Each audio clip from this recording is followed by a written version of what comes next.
Assalamu alaikum wa rahmatullah. In this video, we will see the student dashboard and what a student can do through this dashboard. Go to the Qurantuitions app, go to my account, log into your account if you have not logged in. You will see this page here, my course booking. It will show my upcoming or cancelled bookings, also my past bookings. Next is my orders. It will show all my orders that I have placed. You can click on view button to see more details about any order.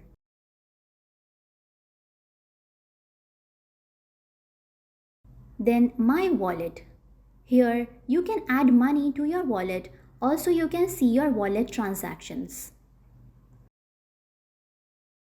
Next is support tickets. Here you can see the status of your support tickets that you have raised.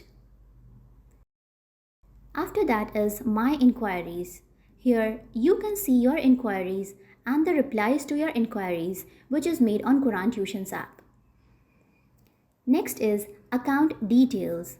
From here you can change your display name, you can change your account password and your registered phone number. If you have any queries, you can contact us through WhatsApp by clicking in the WhatsApp icon at the bottom left corner.